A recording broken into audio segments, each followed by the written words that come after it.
আজকের এই ভিডিওতে আমি দেখাবো কানাড়া ব্যাংকে পিরিয়ডিক কেওয়াইসি ভেরিফিকেশন বা রিকেওয়াইসি ফর্ম কিভাবে সঠিকভাবে পূরণ করবেন। যাদের ব্যাংক অ্যাকাউন্টে কেওয়াইসি আপডেট করার জন্য এই ফর্ম জমা দিতে বলা হয়েছে তারা এই ভিডিওটি শেষ পর্যন্ত দেখবেন, কারণ আমি প্রতিটি ঘর কি লিখতে হবে তা বিস্তারিতভাবে দেখিয়ে দেবো। চলুন শুরু করা যাক। এখন আমরা পার্সোনাল ইনফরমেশন সেকশনটি পূরণ করব। সবার প্রথমে এখানে অ্যাকাউন্ট নম্বর অপশন দেখতে পাচ্ছেন। এই ঘরে আপনাকে আপনার কানাড়া ব্যাংকের অ্যাকাউন্ট নম্বর লিখতে হবে। আপনার কাছে যদি পাসবুক থাকে তাহলে পাসবুকের প্রথম পাতায় অ্যাকাউন্ট নম্বর দেখতে পাবেন, সেখান থেকে দেখে দেখে নম্বরটি লিখে দিন। অ্যাকাউন্ট নম্বর লেখার সময় কোনো ডিজিট ভুল করবেন না, কারণ এটি আপনার ব্যাংক অ্যাকাউন্টের সবচেয়ে গুরুত্বপূর্ণ তথ্য। এরপর ডান দিকে ব্রাঞ্চ অপশন রয়েছে, এখানে আপনার যে ব্যাংক শাখায় অ্যাকাউন্ট রয়েছে সেই শাখার নাম লিখতে হবে। এখন নিচে নেম অপশন দেখতে পাচ্ছেন, এখানে অ্যাকাউন্টধারীর সম্পূর্ণ নাম লিখবেন। মনে রাখবেন নামটি অবশ্যই ব্যাংকের রেকর্ডে যেভাবে আছে ঠিক সেভাবেই লিখতে হবে। আধার কার্ড বা পাসবুক দেখে নাম লিখলে ভুল হওয়ার সম্ভাবনা কম থাকবে। ডান দিকে কাস্টমার আইডি অপশন রয়েছে। অনেকেই কাস্টমার আইডি কি তা জানেন না, এটি সিআইএফ নাম্বার নামেও পরিচিত। সাধারণ পাসবুকের প্রথম পাতায় কাস্টমার আইডি লেখা থাকে, সেখান থেকে নম্বরটি দেখে লিখে দিন। এরপর ফাদার্স নেম অপশন রয়েছে, এখানে আপনার বাবার সম্পূর্ণ নাম লিখবেন। নাম লেখার সময় সংক্ষিপ্ত না লিখে পুরো নাম লেখার চেষ্টা করবেন। ডান দিকে মাদার্স নেম অপশনে আপনার মায়ের নাম লিখবেন। এরপর স্পাউস নেম অপশন রয়েছে, আপনি যদি বিবাহিত হন তাহলে এখানে স্বামী বা স্ত্রীর নাম লিখবেন, আর যদি অবিবাহিত হন তাহলে এই ঘরটি ফাঁকা রাখতে পারেন। এরপর জেন্ডার অপশন রয়েছে, এখানে পুরুষ হলে মেল আর মহিলা হলে ফিমেল অপশনে টিক চিহ্ন করবেন। এরপর ডেট অফ বার্থ অর্থাৎ জন্ম তারিখ লিখতে হবে, এখানে আপনার জন্ম তারিখ, দিন, মাস এবং বছর সহ লিখবেন। ডান দিকে ন্যাশনালিটি অপশন রয়েছে, আপনি যদি ভারতীয় নাগরিক হন তাহলে এখানে ইন্ডিয়ান লিখবেন। এরপর অ্যানুয়াল ইনকাম অপশন রয়েছে, এখানে আপনার আনুমানিক বার্ষিক আয়ের পরিমাণ লিখবেন।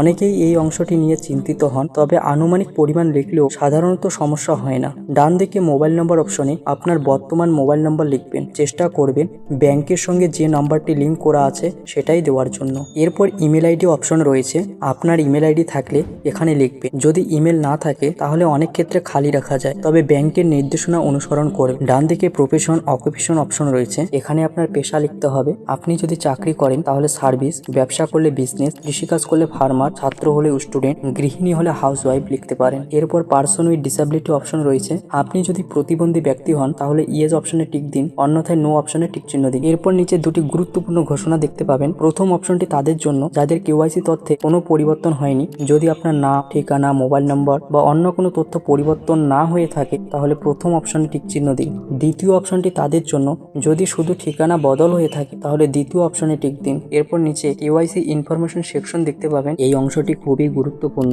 এখানে ব্যাংকে জানাতে হবে আপনি কোন কেওয়াইসি ডকুমেন্টের ভিত্তিতে আপনার তথ্য যাচাই করাতে চান। সবার প্রথমে রয়েছে ওভিডি নেম অপশন। ওভিডি এর পূর্ণরূপ হলো অফিসিয়ালি ভ্যালিড ডকুমেন্ট, অর্থাৎ সরকার স্বীকৃত পরিচয়পত্র। এখানে আপনি যে ডকুমেন্টটি জমা দিচ্ছেন তার নাম লিখবেন, যেমন Aadhaar card, voter ID card, passport, driving licence অথবা অন্য কোনো বৈধ পরিচয়পত্র। ফর্মের নিচেই দেখতে পাচ্ছেন কোন কোন ডকুমেন্ট গ্রহণযোগ্য, সেগুলোর নাম উল্লেখ করা রয়েছে। তাই আপনি যে ডকুমেন্টের ফটোকপি জমা দেবেন সেই ডকুমেন্টের নাম এখানে লিখবেন। এরপর রয়েছে ওভিডি নাম্বার, এখানে আপনাকে সেই ডকুমেন্টের নম্বর লিখতে হবে। উদাহরণস্বরূপ যদি আধার কার্ড জমা দেন তাহলে আধার নম্বর লিখবেন, ভোটার কার্ড জমা দিলে ভোটার আইডি নম্বর লিখবেন, আর ড্রাইভিং লাইসেন্স জমা দিলে ড্রাইভিং লাইসেন্স নম্বর লিখবেন। নম্বর লেখার সময় অবশ্যই ভালোভাবে মিলিয়ে নেবেন যাতে কোনো ভুল না হয়। এখন নিচে একটি নতুন অংশ দেখতে পাচ্ছেন যেখানে লেখা রয়েছে in case of change in mailing address please fill up the following, অর্থাৎ আপনার ঠিকানা পরিবর্তন হয়ে থাকলে শুধুমাত্র তখনই এই অংশটি পূরণ করতে হবে। যদি আপনার ঠিকানায় কোনো পরিবর্তন না হয়ে থাকে তাহলে এই অংশটি ফাঁকা রাখতে পারেন। সবার প্রথমে রয়েছে হাউস নেম, ফ্ল্যাট নাম্বার অথবা ডোর নাম্বার, এখানে আপনার বাড়ির নাম, ফ্ল্যাট নাম্বার অথবা বাড়ির নাম্বার লিখবেন। এরপর স্ট্রিট অথবা পোস্ট অফিস অপশন রয়েছে, এখানে আপনার রাস্তার নাম অথবা পোস্ট অফিসের নাম লিখবেন। তারপর রয়েছে লোকালিটি, এখানে আপনার এলাকার নাম লিখবেন, যেমন কোনো পাড়া, মহল্লা বা লোকাল এলাকার নাম। এরপর ডিস্ট্রিক্ট বা সিটি অপশন রয়েছে, এখানে আপনার জেলা অথবা শহরের নাম লিখবেন। ডান দিকে স্টেট অপশন রয়েছে, এখানে আপনার রাজ্যের নাম লিখবেন, যেমন ওয়েস্ট বেঙ্গল, আসাম, বিহার অথবা আপনি যে রাজ্যে বসবাস করেন সেই রাজ্যের নাম।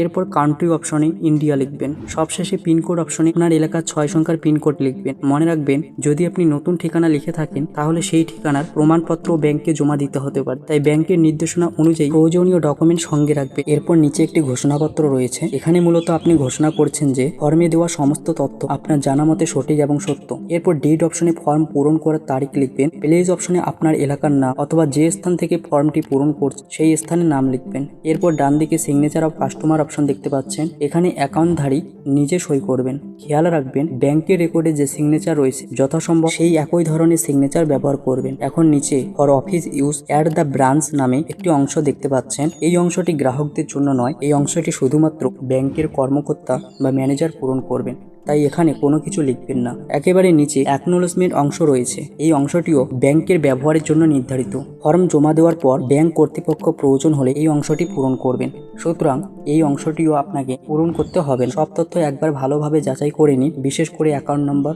কাস্টমার আইডি, মোবাইল নম্বর এবং কেওয়াইসি ডকুমেন্ট নম্বর সঠিক আছে কিনা তা মিলিয়ে নিন। এরপর প্রয়োজনীয় কেওয়াইসি ডকুমেন্টের সেলফ অ্যাটেস্টেড ফটোকপি অর্থাৎ নিজের সই করা ফটোকপি ফর্মের সঙ্গে সংযুক্ত করুন এবং আপনার নিকটবর্তী কানাড়া ব্যাংক শাখায় জমা করে দিন। এইভাবে খুব সহজেই কানাড়া ব্যাংক রিকোয়াইসি ফর্ম পূরণ করা যায়।